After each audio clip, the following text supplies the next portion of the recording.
Shalom Adonai. Que a paz do Divino Mestre esteja nos corações de todos os ouvintes.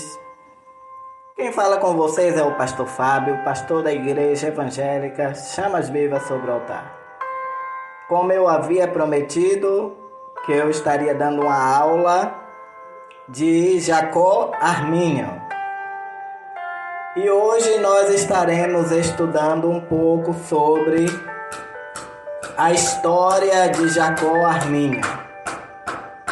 Eu quero falar com vocês que o esquema de doutrina teológico, conhecido durante os últimos 2 séculos como arminianismo, não recebeu, meu irmão e minha irmã, essa denominação pelo fato de Armínio, primeiro, ter sido seu autor, mas porque ele coletou e incorporou em um único sistema as observações dispersas e frequentemente incidentais dos patriarcas cristãos e dos primeiros clérigos protestantes, e também explicou e defendeu esse esquema de forma mais plena e definitiva do que qualquer outro autor anterior. Os seus principais pontos condicionais em oposição à predestinação absoluta é geralmente em oposição à redenção particular, e foram definidos pelo patriarca que floresceram antes de Agostinho, por Crisóstomo e outros patriarcas gregos contemporâneos. Por exemplo, Erasmo na Holanda, por Melancto na Alemanha, na Dinamarca também por Snagnos, na Frísia.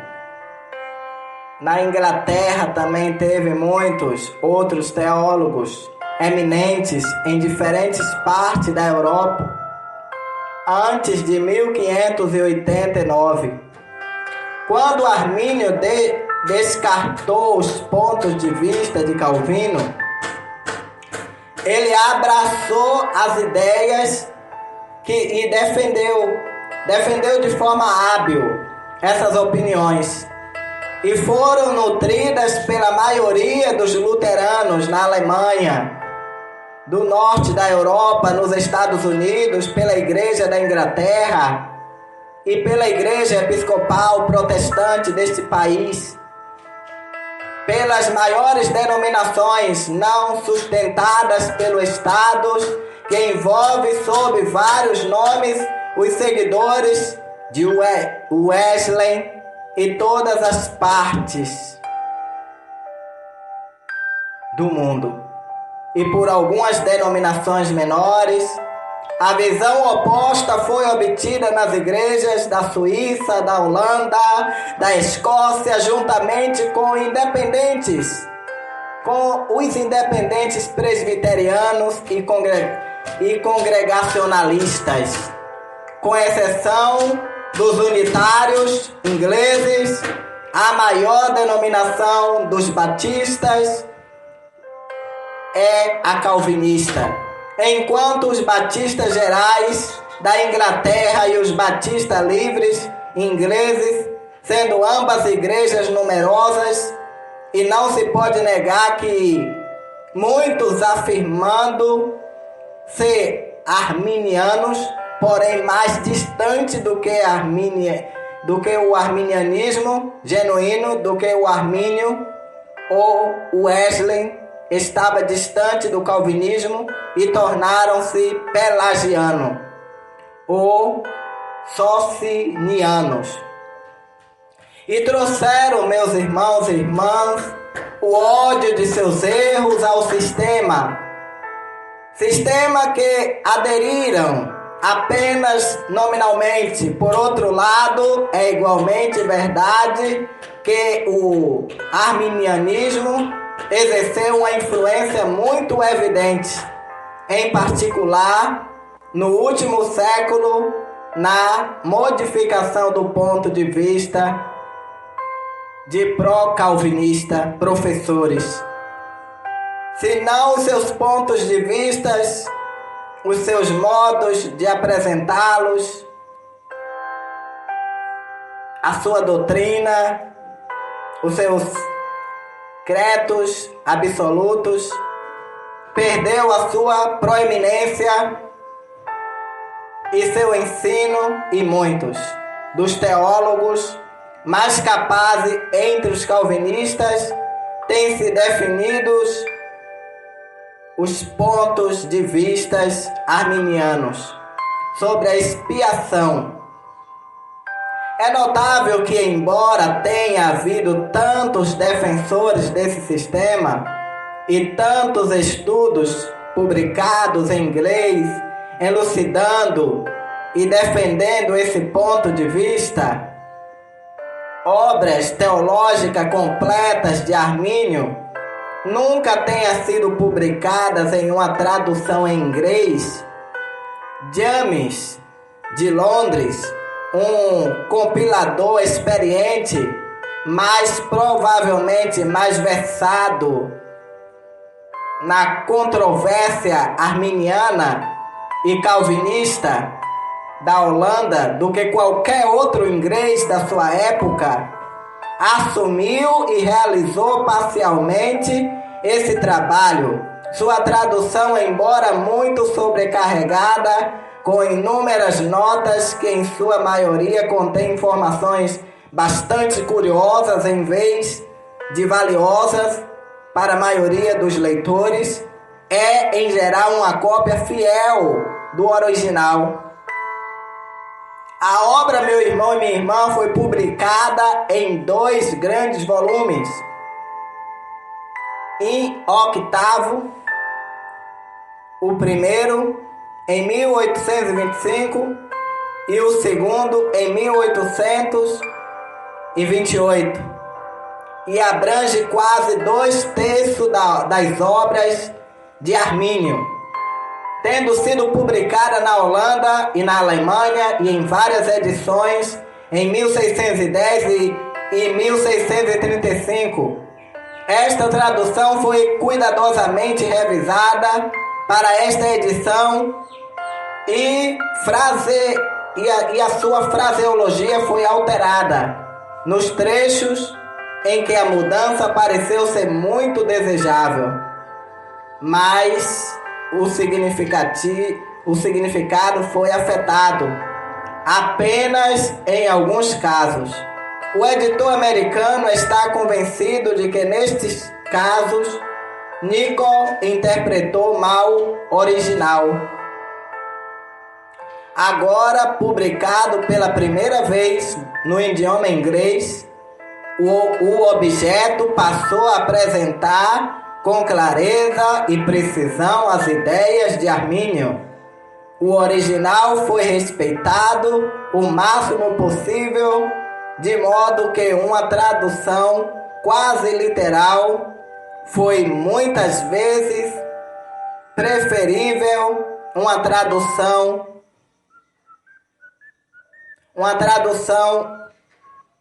adornada com maior elegância de estilo. Em ambas as partes da obra, muitas das vezes inseriu-se uma palavra ou frase do original quando o significado exato mostrou-se difícil de ser transmitido.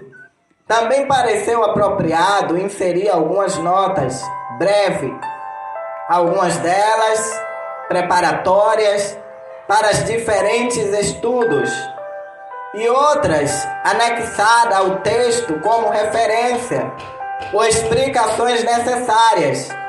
Mas as observações ou observações prolongadas poderia ter sido interessante e valiosa mas os limites julgados como os melhores limites para esta obra impediam a sua inserção. Um breve esboço da vida de Armínio, projetado somente para elucidar alguns dos principais fatos e acontecimentos da sua história. Foi inserido antes da tradução da obra todos os trabalhos teológicos de Armínio, cujas publicações jamais foram sancionadas pelo próprio Armínio ou por seus amigos. São apresentados nesta obra seu curso de palestra sobre a profecia de Malaquias, ministrado em Leiden e em várias palestras contra o socianismo e contra o papado, e foram preservadas somente nas notas de seus ouvintes. Essas anotações não foram publicadas nas obras de Armínio, porque uma vez que foram escritas rapidamente, no momento da sua ministração, muitos erros podem ter sido cometidos e outros pontos de vista diferentes dos armínios poderia ter sido atribuído a ele. Sua carta sobre o pecado contra o Espírito Santo. No final da tradução de Nico, não está contida na edição latina de suas obras, mas foi sem dúvida traduzida por Nico a partir de algumas outras obras. Em uma apêndice, as obras de Curcerleu a uma carta de Armínio, endereçada sobre a pergunta: o Filho de Deus é o Alto Theos.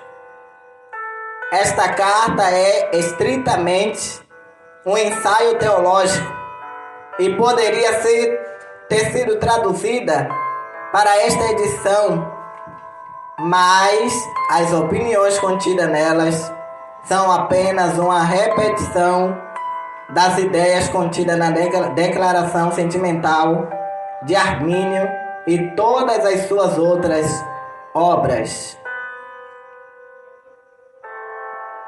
Em vista de sua formação inicial e da sua prática universal dos escritos teológicos dessa época, pode-se esperar que Armínio tenha se adotado a fraseologia e o estilo dos escolásticos. Isso foi até certo grau verdadeiro sobre ele. No entanto, acreditamos que será descoberto na leitura de seus escritos que Armínio foi menos escolástico em seu estilo e mais prático e bíblico, tanto em seus pontos de vista quanto em seu modo de apresentá-lo, do que a maioria dos seus contemporâneos. Na verdade, nós arriscamos afirmar que nenhum escritor daquela época igualou nesse aspecto, isto somando outras considerações, tornar esta obra uma contribuição aceitável para a nossa literatura teológica. Desejamos que este seja o conceito dos leitores da obra. Se assim for, o editor americano irá considerar que o seu trabalho realizado, o exercido principalmente a partir da sua admiração pelo caráter e pelo sistema teológico de Armínio, foi amplamente recompensado. Vamos lá, vamos falar um pouco agora sobre Jacó Armínio. Jacó Armínio nasceu em Oldevarte, eu não sei falar a língua de lá, em Odevaart, uma pequena cidade perto de Utrecht, na Holanda. Quem souber falar a linguagem, eu não sei falar essas línguas de lá, nessa língua inglesa fica difícil. No ano de 1560, ele nasceu no ano de 1560. Seus pais eram pessoas respeitadas, da classe média. Seu pai era um mecânico engenhoso que atuava no comércio como cuteleiro. Seu sobrenome era Hermann, ou o segundo, alguns, Hermann. Como era de costume aos homens daquela época, que latizavam os seus próprios nomes, os substituíam por nomes. No som ou no significado, Armínio escolheu o nome do líder célebre dos alemães do início do primeiro século. Enquanto Armínio ainda era uma criança, seu pai morreu e ele, juntamente com um irmão e uma irmã, foi deixado aos cuidados de sua mãe viúva, Theodori. Aemilius, um clérigo de piedade e educação distinta na época, residia nessa cidade, familiarizou-se com a situação da família e encarregou-se da educação da criança, do Armínio. Residiu com esse homem excelente até os 10 anos, até o seu 15º ano, quando a morte o privou de seu patrono. Durante esse período, ele exibiu traços incomuns de genialidade e foi inteiramente instruído nos elementos da ciência e, em particular, nos rudimentos das línguas latinas e grega.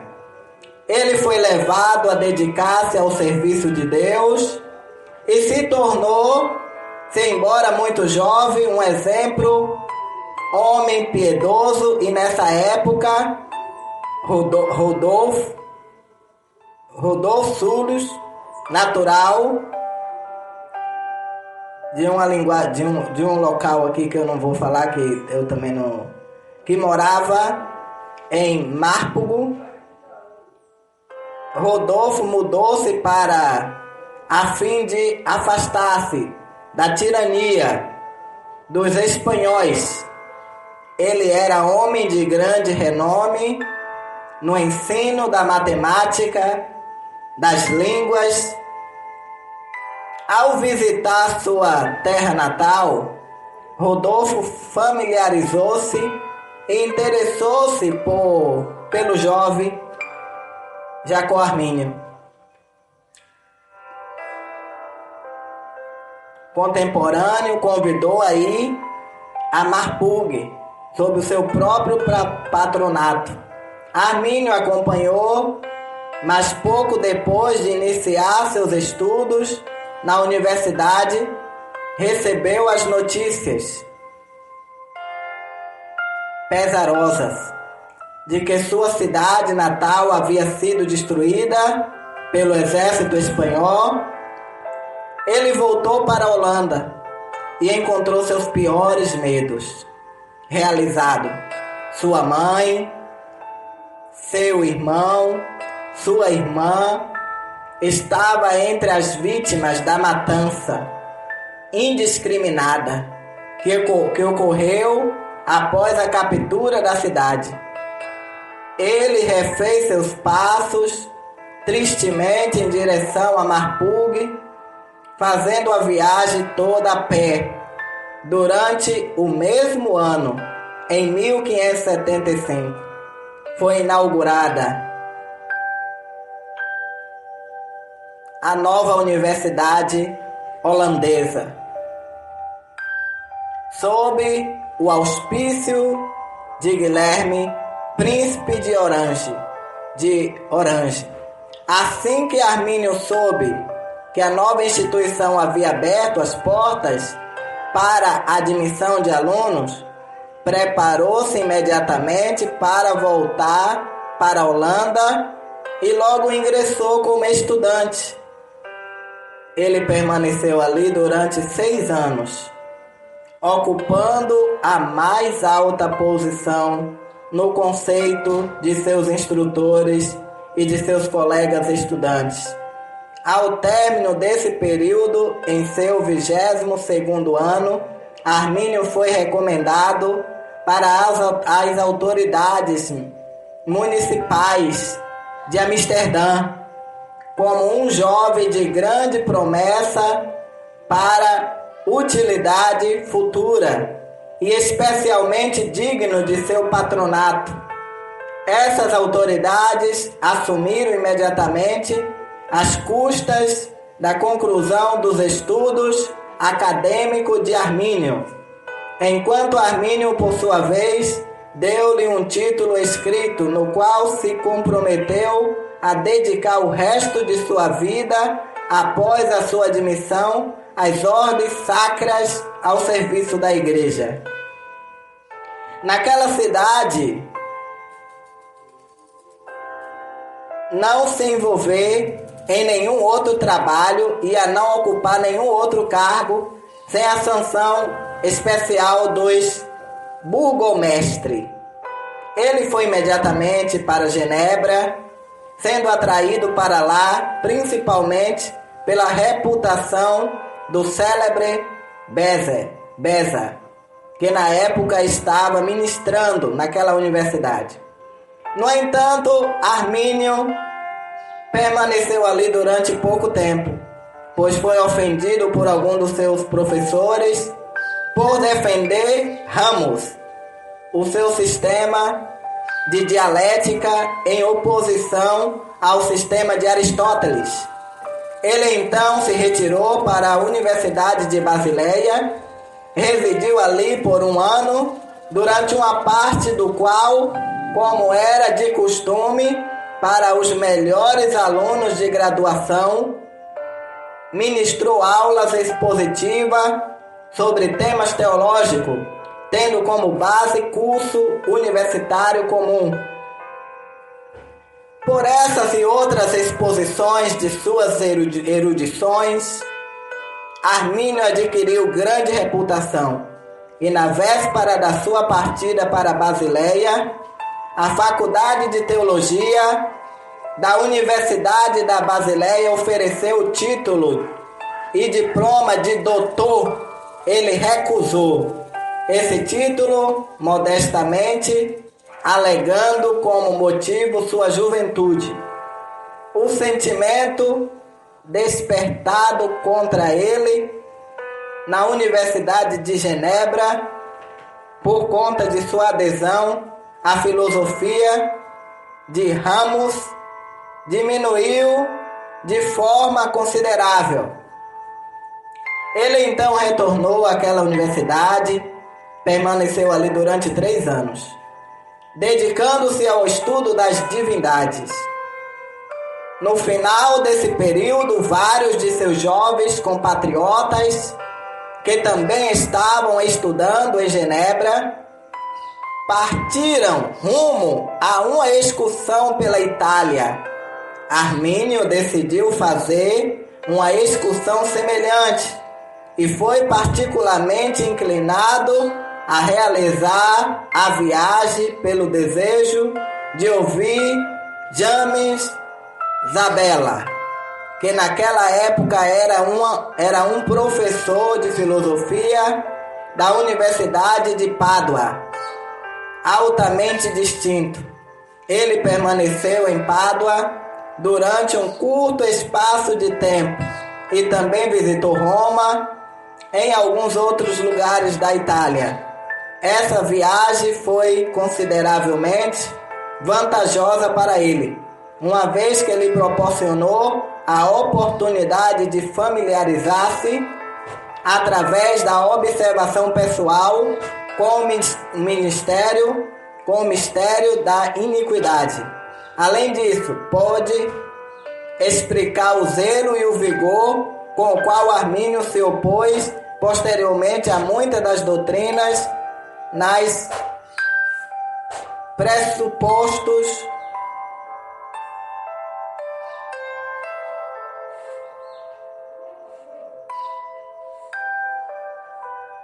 Entretanto, a excursão foi temporariamente prejudicial para Armínio, tendo em vista que ele incorreu no desagrado de seus patronos, isto é, o Senado de Amsterdã. É provável que esse descontentamento tenha sido intensificado por algumas pessoas perversas que deturparam gravemente as motivações de Armínio ao visitar a Itália. Mas tudo isso caiu por terra através das declarações de Armínio em seu retorno à Holanda. Em 1587, no início do ano seguinte, depois de um exame perante a classe de Amsterdã, Armínio foi licenciado para pregar a pedido das autoridades da igreja. Iniciou seu ministério público naquela cidade.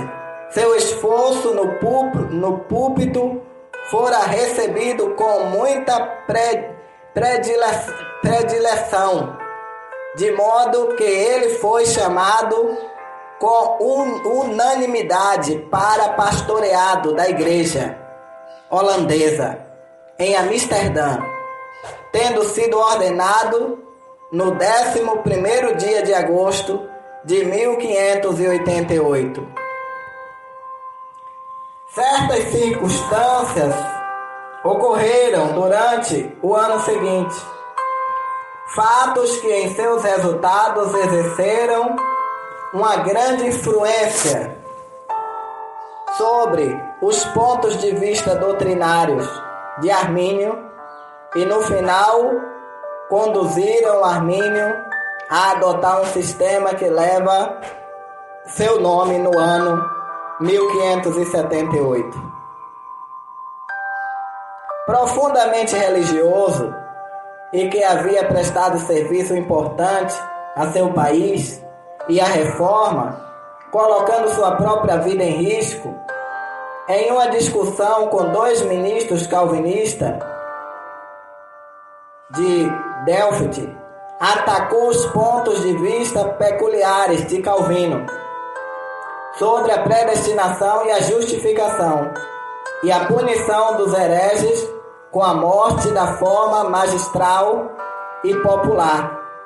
Ele então publicou seus pontos de vista e defendeu uma teoria substancialmente conhecida posteriormente como a teoria arminiana, embora parte da sua fraseologia não estivesse garnecida o suficiente. Seu panfleto foi respondido em 1589 pelos ministros de Delft, mais uma vez de defender o ponto de vista super-ariano de Calvino e Beza, que havia sido o objeto particular do ataque. Eles apresentaram e defenderam as visões mais baixas ou sublapsariana e atacaram a teoria de Calvino. O panfleto do ministro foi transmitido a Armínio, o professor Frank, pedindo que Armínio defendesse o seu ex-preceptor. Ao mesmo tempo, o Senado Eclesiástico de Amsterdã pediu-lhe para expor e refutar os erros. E ele iniciou o trabalho imediatamente mas ao pesar detalhadamente os argumentos a favor do ponto de vista superlapariano e os argumentos em pró, Armínio inclinou-se a este último, em vez de refutá-lo. Ao continuar sua pesquisa, Armínio dirigiu-se para o estudo mais diligente das Escrituras e comparou diligentemente com os escritos dos primeiros patriarcas e com os escritos dos teólogos posteriores. E o resultado dessa investigação foi a sua adoção da teoria particular da predestinação, que leva seu nome, inicialmente para bem da paz. Ele se reservou em suas expressões e evitou fazer referências especiais ao assunto, mas logo se convenceu de que tal padrão de ação era incompatível com o seu dever como professor religioso. Começou a testemunhar de forma modesta sobre sua discordância com os erros recebidos, e em especial em seus discursos ocasionais sobre essas passagens das Escrituras que obviamente necessitavam uma interpretação que estivesse de acordo com os seus pontos de vista mais amplos sobre a atuação divina da salvação e os pecadores. Isso se tornou uma prática constante de Armínio em 1590. Estando estabelecido há mais de 2 anos no ministério em Amsterdã, Armínio se uniu em casamento a uma jovem de grandes realizações e piedade, eminente, a quem durante algum tempo antes ele havia dedicado seus interesses. Seu nome era Elizabeth. Seu pai, Laurence, foi um juiz e senador de Amsterdã, cujo nome está imortalizado nos anais holandeses da época, por causa do papel decisivo que exerceu na promoção da reforma nos Países Baixos, constantemente durante a tirania espanhola, correndo o risco de perder sua própria vida.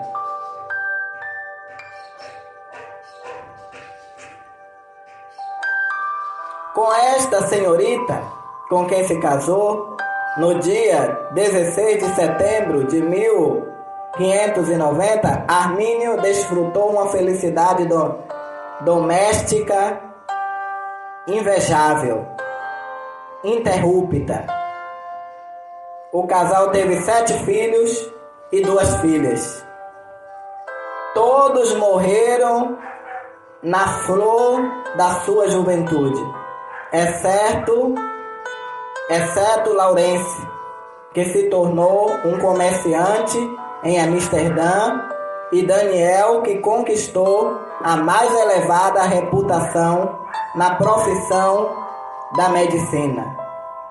Os próximos 13 anos da vida de Armínio foram dedicados ao ministério em Amsterdã, com sucesso eminente e grande popularidade, especialmente entre os leigos. Por vezes, sua apresentação ocasional, de ponto de vista diferente do ministério em torno dele, que era quase sem exceção fortemente calvinista, colocou em sério conflitos. Armínio expôs o 7º capítulo da Epístola aos Romanos. E daí, meus irmãos, eu quero dizer que Armínio, ele defendeu a tese na qual ele estava convencido E por isso que hoje existe as igrejas calvinistas e as igrejas arminianas. Eu sempre digo que em toda a igreja tem um pouquinho de Calvino, de João Calvino, e tem um pouquinho de Jacó Armínio, porque todos dois tiveram um papel muito importante para a reforma, para a segunda reforma, né? Protestante. Então, eu quero dizer que Jacó Armínio, ele teve o seu papel importante. É muito longa a história de Jacó Armínio. Você quer estudar mais, você quer conhecer mais sobre Jacó Armínio, você compre um livro que vai explicar sobre a história de Jacó Armínio, ou você pesquise na internet, ou você baixe um livro em PDF e você vai estudar pontos importantes de Jacó Armínio. Jacó Armínio teve um papel crucial, e esse papel é algo que marca a vida de todo o cristão, que é o da predestinação e outros pontos que ele defende, né? Então vamos, neste exato momento, encerrar esta aula. E eu quero falar com vocês neste exato momento de que continuamos precisando da colaboração de vocês. Só vou falar isso. Se você deseja abençoar a obra para a construção lá em Itapevi, você pede para colocar o número da conta e eu estarei colocando, você abençoa a obra de Deus.